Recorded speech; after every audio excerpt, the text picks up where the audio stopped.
ಜಿ5 ಇರುವಾಗ ನೀವು ನಿಮ್ಮ ನೆಚ್ಚಿನ ಶೋಗಳನ್ನ ಎಂದಿಗೂ ಮಿಸ್ ಮಾಡಿಕೊಳ್ಳುವುದಿಲ್ಲ. ಅದು ಸಂಪೂರ್ಣ ಉಚಿತವಾಗಿ. ಲಕ್ಷ್ಮತೆ, ಹಿಂಗ್ ಕೇಳ್ತೀನಿ ಅಂತ ಬೇಜಾರಾಗ್ಬಿಡಿ. ಅದೇನ್ ಕೇಳ್ಸಿದ್ದು?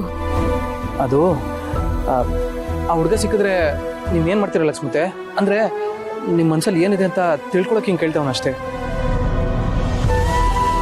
ನನ್ ಕಷ್ಟ ಪರಿಹಾರ ಮಾಡಕ್ಕೆ ಆ ದೇವ್ರೇ ನಿನ್ನನ್ನ ಕಳಿಸಿದಾನೆ ಅನ್ಸತ್ತೆ. ಇದೊಂದ್ ಸಹಾಯ ಮಾಡಿದ್ರೆ ನೀನ್ ಉಪಕಾರನ ಜೀವನ ಪೂರ್ತಿ ಮರಿಯಲ್ಲಪ್ಪ. ಅಯ್ಯೋ ಲಕ್ಷ್ಮತೆ, ದಯವಿಟ್ಟು ನೀವು ಹಿಂಗೆಲ್ಲ ಮಾತಾಡ್ಬೇಡಿ. ನೀವ್ ನನ್ನ ಪಾಲ್ಗೆ ದೇವ್ರಿದ್ದಾಗೆ. ಈ ದೇವ್ರು ಏನ್ ಕೇಳುತ್ತೋ ಅದನ್ನ ಮಾಡೋದಷ್ಟೇ ನನ್ನ ಕರ್ತವ್ಯ. ಖಂಡಿತ ಅವನೆಲ್ಲ ಇದ್ರು ಹುಡುಕಿನ ಮುಂದೆ ನಿಲ್ಸೋ ಜವಾಬ್ದಾರಿ ನಂದು.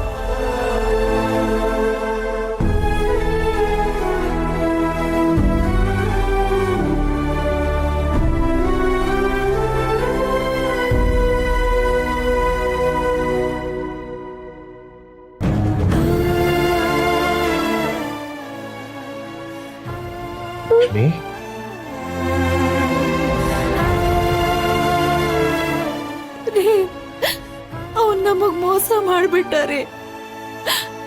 ನಮ್ ಮುಂದೆನೆ ಇತ್ತು ನಮ್ ಬೆನ್ನಕ್ ಚೂರಿ ಹಾಕ್ಬಿಟ್ಟ.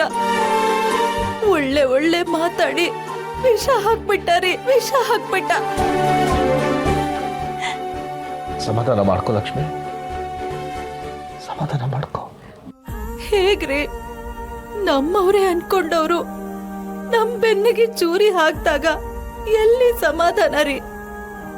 ನಮ್ ಜೊತೆನೆ ಇದ್ಕೊಂಡು ಬಣ್ಣದ್ ಮಾತಾಡಿ ಮರಳು ಮಾಡ್ಬಿಟ್ಟ. ನಾನ್ ಅವನ್ ಮಾತನ್ನ ನಂಬಿ ಭಾವನಗ್ ತಾಳಿ ಕಟ್ಟವ್ರು ಯಾರು ಹುಡುಕ್ ಕೊಡು ಅಂತ ಅವನ್ನೇ ಕೇಳ್ಬಿಟ್ನಲ್ರಿ.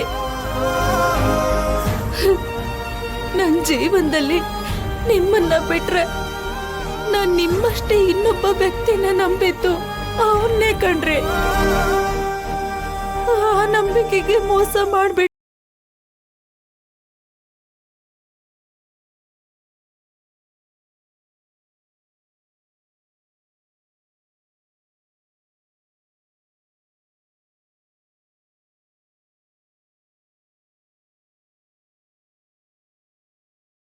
ಆ ಹುಡುಗಿ ನಮ್ ಮಗಳೇ ಅಂತ ಒಂದಿನಾನು ನನ್ನ ಹತ್ರ ಹೇಳಲಿಲ್ಲ ರೀ.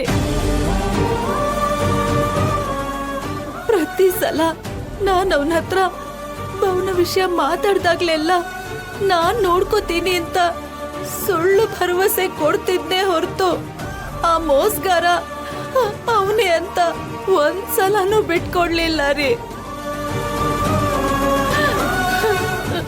ಇಷ್ಟು ದಿನ ಅವನ್ ನಮ್ಮ ಮನೆಗ್ ಬರ್ತಿದ್ದು ಈ ಕೆಟ್ಟ ಉದ್ದೇಶ ಇಟ್ಕೊಂಡ ಅಂತ ಅನ್ನಿಸ್ತಿದೆ.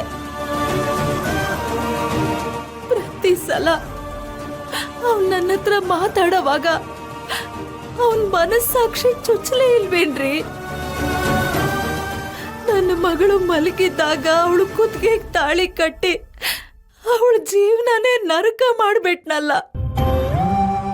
ಅಷ್ಟು ಜನಗಳ ಮಧ್ಯೆ ನಮ್ ಮರ್ಯಾದೆನ ಕಳೆದ್ ಬಿಟ್ಟಾರಿ. ಅವನೊಬ್ಬ ಮೋಸ್ಗಾರ ರೀ, ಮೋಸ್ಗಾರ. ಲಕ್ಷ್ಮಿ,